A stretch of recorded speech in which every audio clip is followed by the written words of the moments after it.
Interesting thing, to my opinion, biased opinion, because PDEs are my field, ODEs a prelude to PDE. Okay, so you need ODEs to deal with PDEs.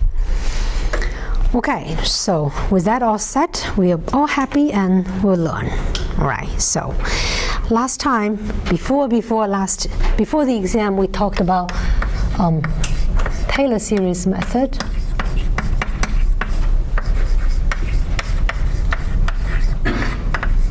For ODEs. Okay. We kind of set it up a little bit, didn't we? So we consider the initial value problem. Are we okay with these abbreviations? This makes me feel like I'm an engineer. They do that all the time. FTX with initial condition. Okay. And then Taylor series method with order M, we'll verify that later today, that it's actually order M, takes the following form in its iteration. That is, it basically takes the first M plus 1 terms in the Taylor series. So let's write it. TK H squared half X double prime TK plus all the way to the term with M.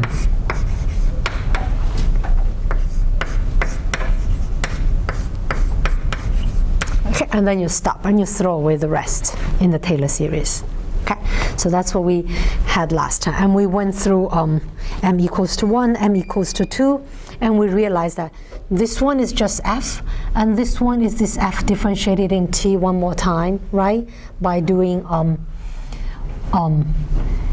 the chain rule for functions of multiple variables. Okay, so we've done that. So what I will do today would be taking 2 concrete examples, right, with 2 specific ODEs, just to see how they work out and see how they perform. It's very nice and soft until we get to the error analysis, of course, towards the end. So I will ask you to set up Taylor series method with the small m's, m equals to 1 and m equals to 2, for the following problem. That is, x prime equals to x, negative x, actually, plus e to the negative t, and x at 0 equals to 0.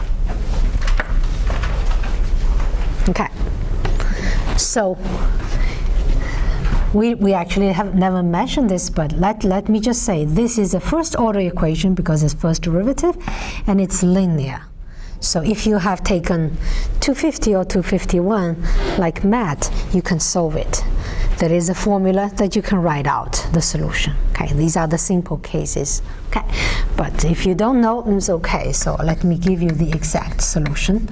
One can solve it and find the exact solution. So we can compare our numerical approximation with the exact solution and see how it performs. So the exact solution is the following. X as a function of t is just t times e to the negative t. So you can plug this back into the equation and verify. You can differentiate this in t and put on the left-hand side. And then you can plug x for this x here, and you see the equation holds, right? You can easily verify that. And you can see also, if you put t equals to 0 at x of 0, this returns the value 0. So it satisfies both the equation and the initial condition. And that's called a solution. That's obvious definition, right? Okay, so what we will do now is just to set up Taylor series method. So let me try to set it up. So let's start the iteration. So I have t0 is 0 and x0 is 0. And then let me denote the function on the right-hand side as f. F will be negative x plus e to the negative t. Is that okay? So I can call it f. It's a bit easier in notation. Okay, so let's set up m equals to 1. What do we have? So the iteration takes the following form. We know that if m equals to 1, I will be just taking 2 terms here. I'll throw away everything else, and this x prime is just f. That's what I will put in, right? So let me take one step. This becomes xk plus h f tk xk. Is that right? Okay? And then plug in the f. You can write it out. So this becomes xk plus h times negative xk plus e to the negative tk. And that will be your iteration. Well, you can simplify it, combine the term with xk, but you don't have to, right? If you wrote it in the code, it takes nothing to compute. Is that all right?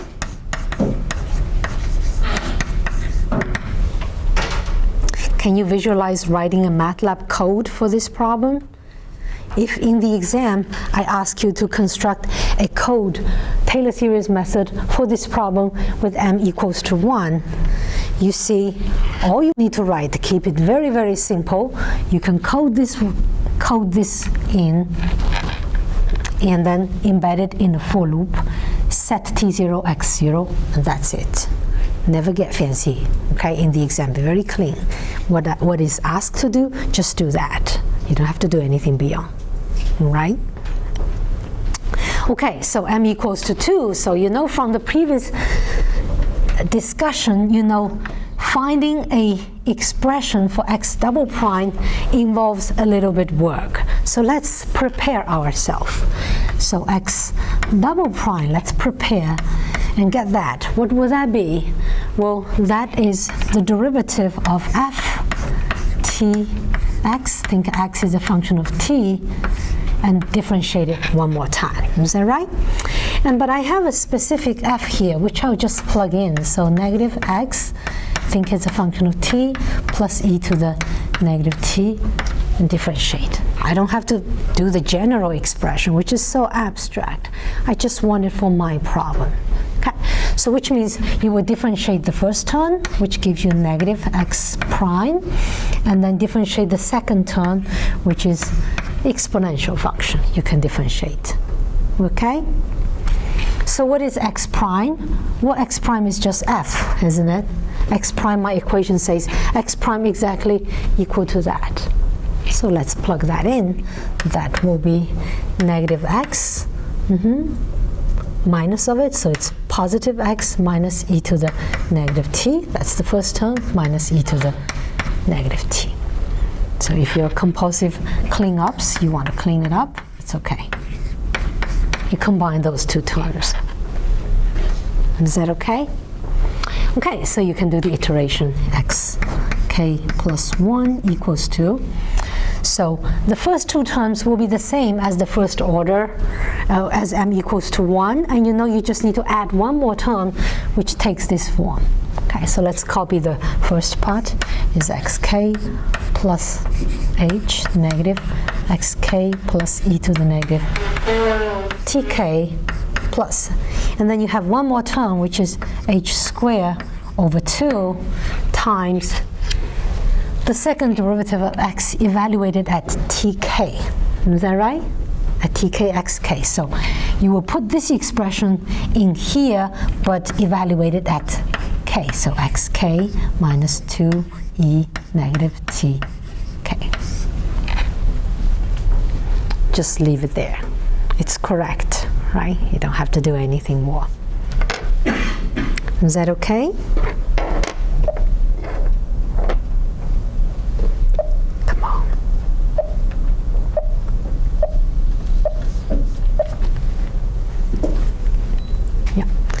So any questions on how to set up this Taylor series iteration? Is that clear? If I ask you to do it for m equals to 3, can you do it? You just differentiate this thing here one more time in t. Is that right? And then add that term into your method. Okay. So what I will do next will be showing you some simulation. I actually coded this, and for m equals to 1 and m equals to 2, and we want to see, turn off some screen. I thought I turned you on.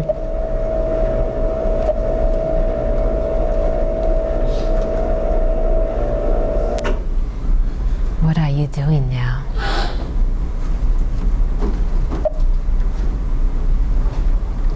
No, come on.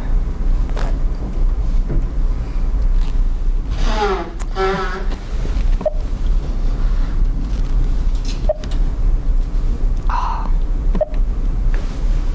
Do we have it? Okay. Okay.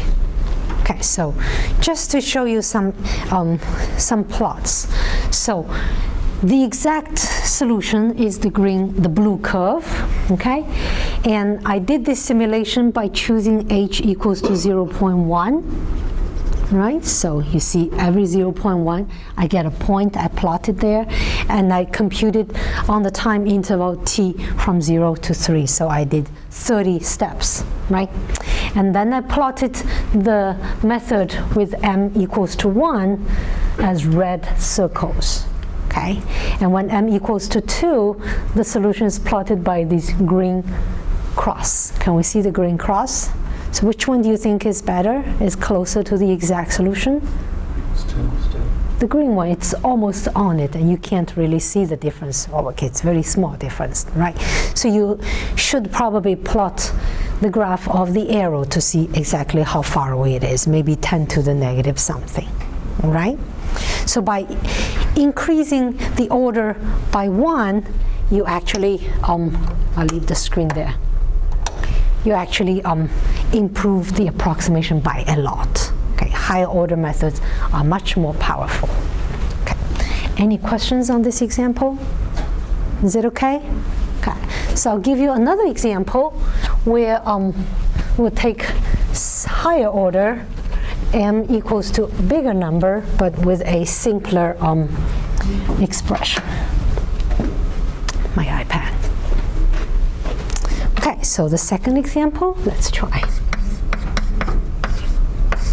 Okay, so I want you to set up Taylor series 3, 4, and I actually can ask you to set it with any order m because it's a very simple one. For the following initial value problem, so x prime equals to x, x0 equals to 1. Any suggestions as exact solution?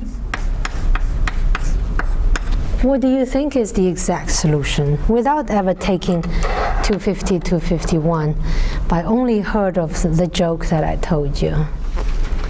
That is the function that is not afraid of the differential operator. No matter how many times you differentiate it, it comes back. What's that? Did someone say something? E to the X. E to the T. E to the T. Yes. So in principle, it's a constant times e to the t, right? Will work. But I can nail down that constant by putting in the initial condition. When t is 0, this has to be 1. That means the constant here has to be 1. Is that clear? So you just solve the differential equation. Okay, so we will use that to check our answer. Okay, so let's fix this. Okay, so we see that in the Taylor series method, the line I just erased, you need to get your hands on all these higher derivatives of x. So let's do that analysis first. So we know x prime equals to x. And you know for the Taylor series method with m equals to 2, you have to get your hands on x double prime. Is that right? So x double prime is by taking x prime, which is x, and differentiate it one more time. Agree? And then this is just x prime. It goes back to x. So if you differentiate it once, it goes back to itself. Then no matter how many times you differentiate it, it always goes back to itself.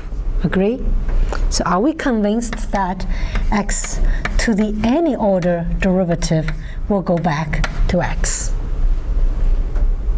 Is that right? Okay, so now we can actually do more. We can write out Taylor series method for any order m.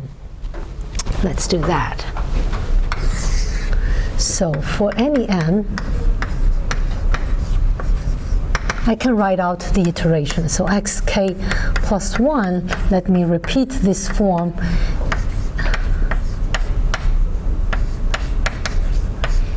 And then we will do the general.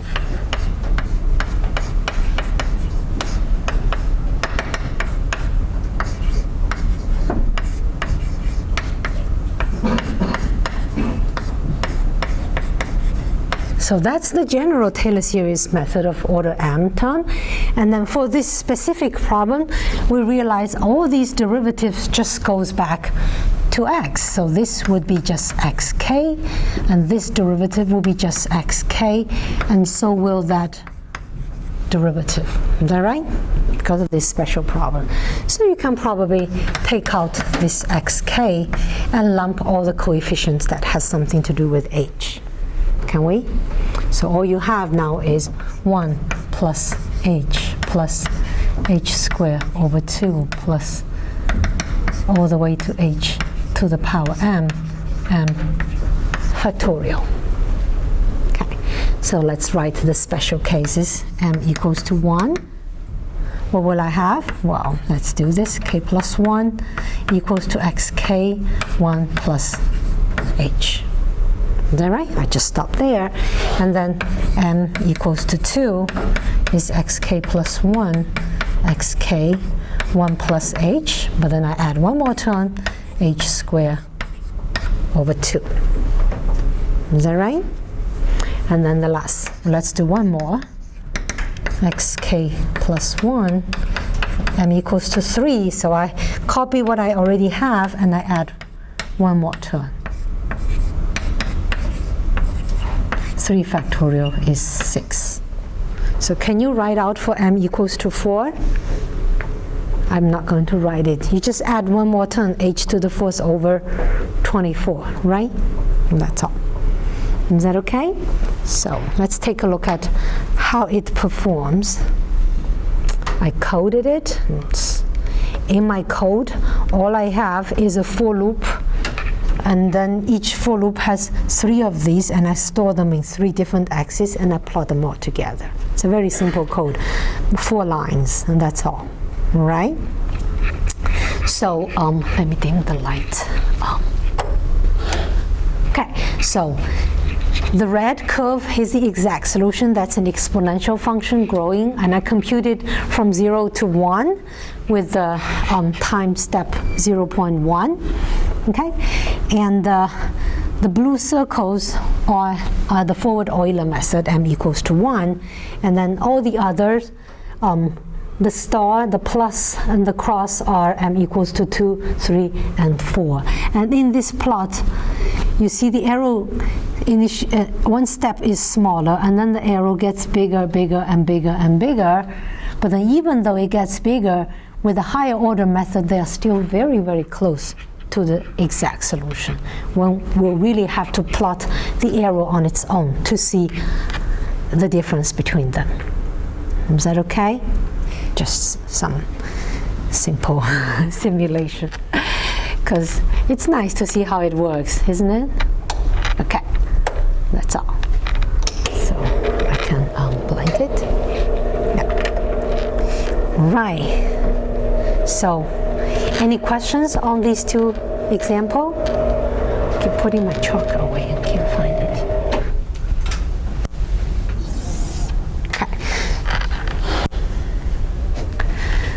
Okay, so guess what comes next?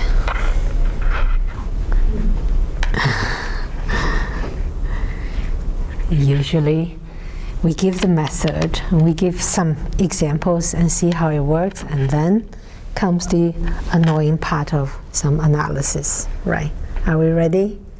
A little bit analysis. It's still rather soft.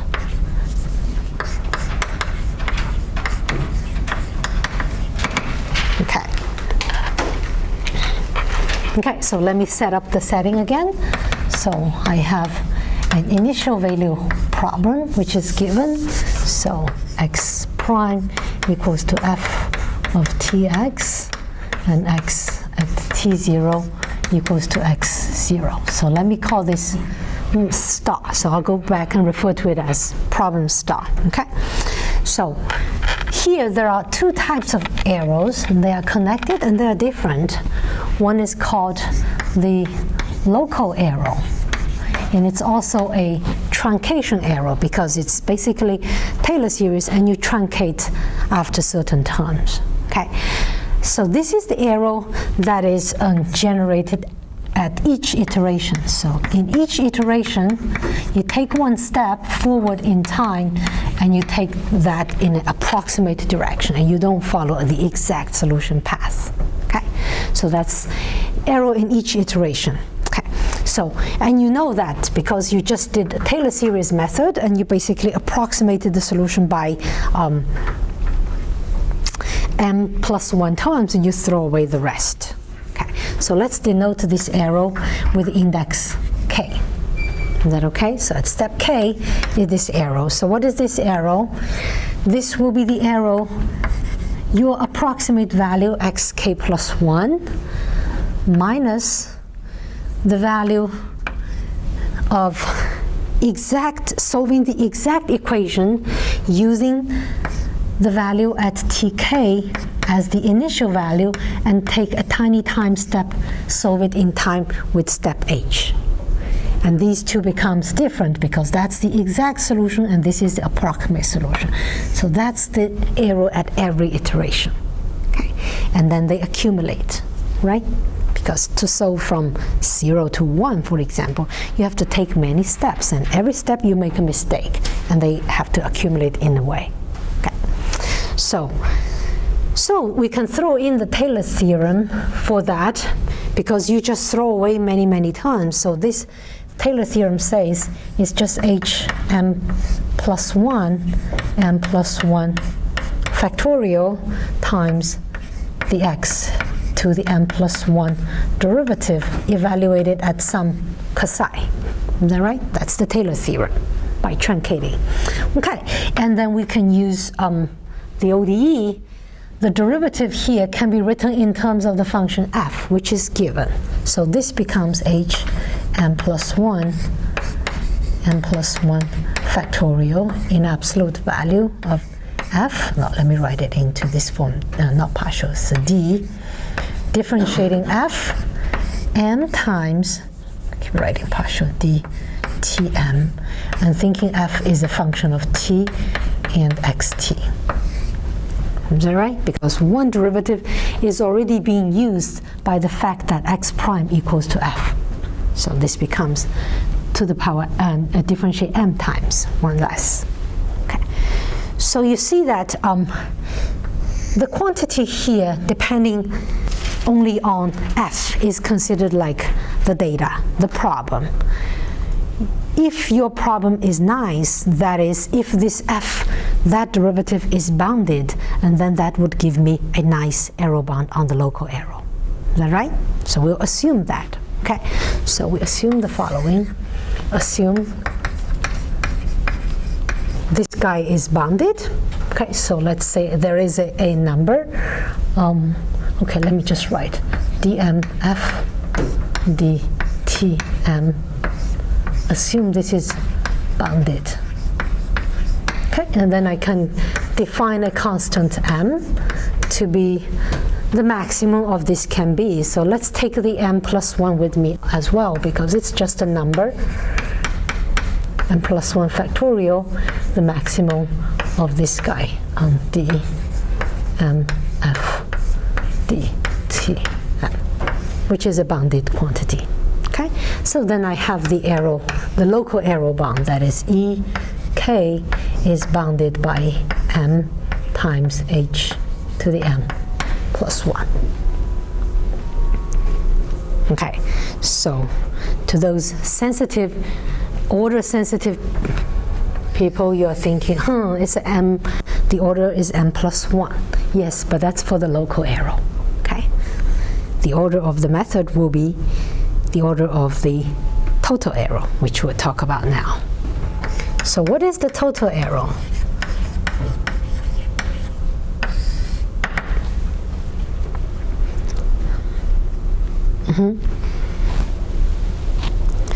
So let's say I have a t, this is the final computing time. I'm interested in the solution from time from t0 to capital T. Okay, let's say t0 is 0, it doesn't really matter. And then we choose the h, which is the grid size, the time, the step size, right? And then the total number of steps you take, n, will equal to t over h, right? This is number of steps you take. Is that okay? That's just the way you set it up. And then you notice that you have a relationship between these three quantities.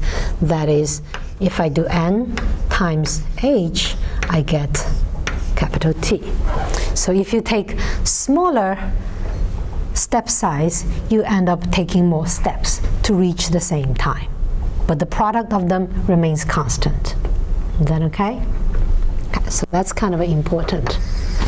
Okay, so before we can do error analysis for the initial value problem, we need to make some important assumption on the initial value problem. Star here. We need to assume that the problem you are studying in itself is well posed. Otherwise, there's no hope of getting well posed approximate problems. Okay, so let me specify. So we assume that the initial value problem there is well posed, and I'll specify what I mean by that. Well posed, in particular, I mean your solution, I say, is stable with respect to perturbation on the initial condition. Okay, so I will formulate in more detail in a minute. So what I mean is that if I have two different initial data, not too far away from each other, and then after some time, the solution solved by using these two different initial data, those two solutions should not be too far away from each other either. Then I say it's stable, and then you say the problem is well posed. Is that clear what I mean? Does that mean that x doesn't change much as you change the initial condition? No, T naught is fixed. I'm changing x naught only. Okay. I'll formulate. Okay. So let's say now, say the following. I have a x naught and I have x naught bar be two initial conditions. Okay, T naught is fixed. Initial time is fixed. And then let x of t and x bar of t be the two corresponding solutions, respectively. Is that clear which one refers to which? So xt solves the problem with x0, and x bar t solves the problem with x bar 0 as initial condition. Okay? And then I must have the following. Then the following has to hold. If I measure the distance of the solution at a later time, it has to be bounded by a uniform constant c here times the distance at the initial data. Okay? And this holds for t on the time interval from 0 to capital T, for all t. And what's more important is that this constant here, c, is a constant, which means, in particular, independent on t. Okay, it's just a fixed constant. So you can think like this is the initial arrow if you made a little arrow in your initial data, and that will be the arrow later on in the solution. So initially, if I don't perturb the system too much, and then it will not end up too far away. And how far away it ends up depends on how big the perturbation I add. Is that clear what it means? Because we need that. Without this, there's no arrow analysis. Okay, so now we can talk about discrete arrow, because what we have so far is a bound on each step.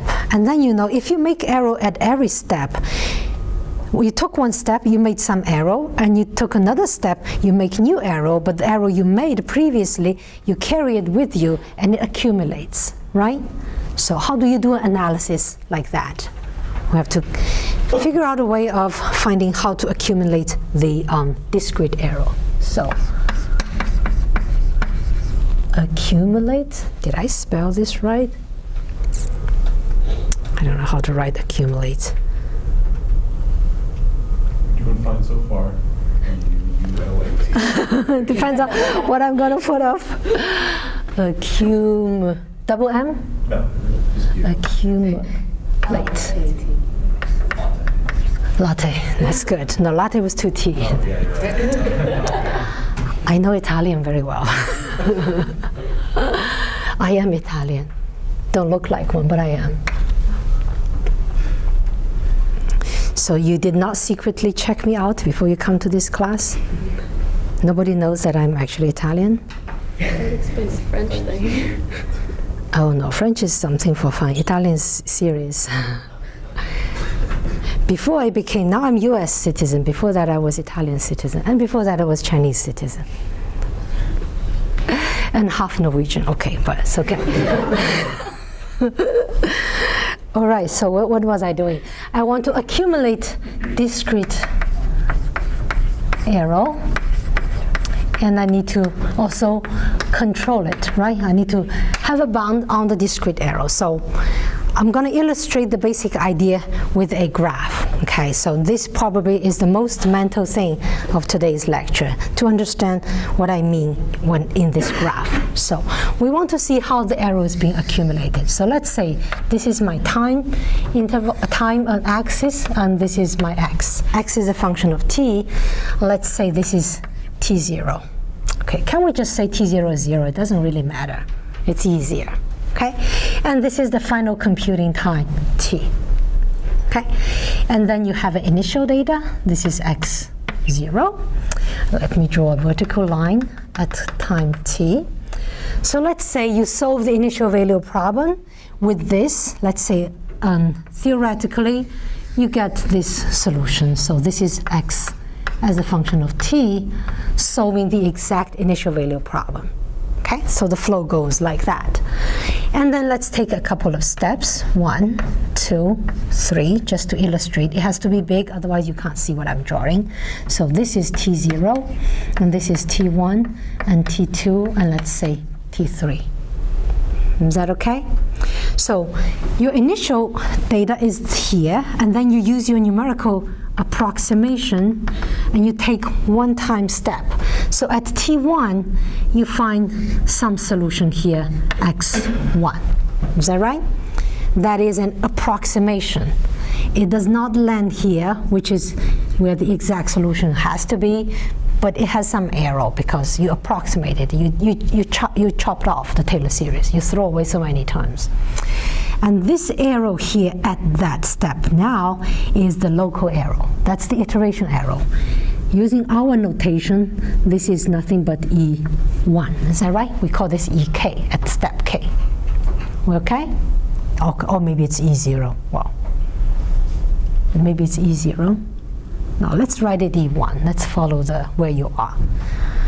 Okay, so now at T1, I'm going to solve a problem, the initial value problem, using x1, t1 as the initial data.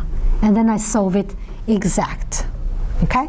So I solve it exact. Let's say the solution goes like this, and in the end, it ends up here.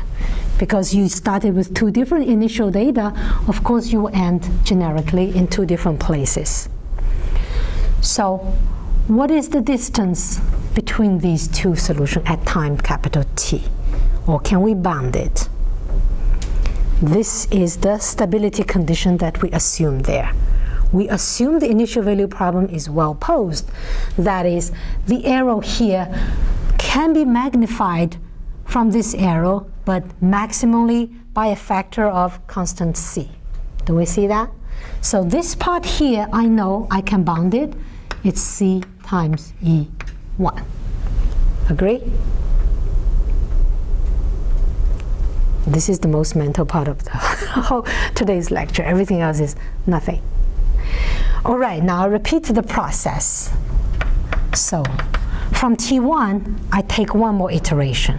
All right, let's say I take an iteration and I end up here, and that is my x2. It will not be here because it's not an exact solver. It introduces an arrow right here at T2, and this arrow is the local arrow. That's the arrow E2. Agree? And then now I repeat my argument. I solve my initial value problem on the interval from T2 to capital T using this point as the initial condition. This point. So let's say now the flow goes like that, and that's where the solution ends up with. Is that okay? So how can I bound that distance? By the well-posedness of my initial value problem, the arrow here can be magnified by a factor of c, right? So that will be bounded by c times E2. Are those the same constant? Yeah. The assumption here, c is a constant independent on t. It's a fixed capital T, I can find a c. Does not depend on little t. Yeah, but it depends on the capital T. Yeah. You see, I can repeat this argument, can't I? As many steps as you take, I can repeat, and let's say somewhere, let's say this is Tn, and this is Tn minus 1. Let's say at Tn minus 1, you get over there, and then you make a little arrow that will be E of n, and then you solve it exact, and then you introduce another arrow. That's En minus 1, and that's En. Well, okay. Well, you can, C is bigger than 1, you can lump it into C. Yeah. So this will be your xn. I'm amplifying. I'm just drawing it really big. So you see the distance between your numerical approximation at final time t to the exact solution, the distance between them is bounded by the sum of all these arrows that I claim they can be. That's like the worst scenario. They might kind of cancel each other, but I cannot know for sure, right? The worst thing can happen is in this situation. Okay, now we can add up, can't we? So now we see the total arrow, I can accumulate it, and I have a bound on them. So arrow at final computing time capital T is nothing but summing over k from 1 to n of all these actually is less than equal to, because these are bounds. So I have c times ek. Is that okay? So we know what ek is. What is my ek? Ek, I have a bound. Ek is bounded by some constant m times h to the power m plus 1. So I have another bound. So this is bounded by k from 1 to n, c times another constant m, h to the m plus 1. Just using very rough estimates. Okay. Now, inside here, everything is a constant in k. There's no k in it, isn't it? And I add it up n times. All I have is just that number times n. Agree? So it's just n times that number, c m h m plus 1. Okay. So are we getting order m plus 1 here? Think carefully. that is a fixed constant, and that is a fixed constant. What is this number n? N is the number of steps you take. It depends on h, isn't it? When h is smaller, you have to take more steps. So what do we know is a constant? We know the product of n times h is a constant. Is that right? N is not a fixed constant. So I can borrow a h here to join this n. So I have n, I take away a h from it, and then I have a c, and then I have m, then I get h to the power m. Now, n times h, this is just capital T. Now I know that's a fixed constant. Okay? Now we know everything here standing in front of h, these are all constants. So I can lump them all together. I just call this C prime. How about that? Just call it, it's just a number in the end. So this becomes C prime times h to the power m. Okay, so let's write it. So what do we have? We have arrow. Total arrow is bounded by some constant. I don't really care. What I care about would be, what's important here is this number on top of h, because that gives me the order. Is that right? So now you're convinced this gives you mth order. So Taylor theorem's method with m as that parameter that's indicating how many terms you take is m plus 1 terms you take, in the end gives you mth order method. Are we okay? I mean, oh, this is just manipulation. That's the core idea here. How do you do these analysis? Okay, arrow accumulates and arrow evolves, and you have to combine these two into one single picture and control it. Is that okay? Any questions? Let's make an observation. It's kind of a useful observation because this kind of analysis you do once because of the observation I write here, which usually always holds. So you see, for the local arrow, we notice that the order is m plus 1. And then for these iterations, and then we do the total arrow, we kind of add up the local arrow in a way, and then we lose one order. Okay? That always happens. Okay? So total arrow is one order less than local arrow in every iteration. So that's why in practice people usually just go and compute the local truncation arrow. Once you find that order, you remove one from it, and that's the order of your method. Okay?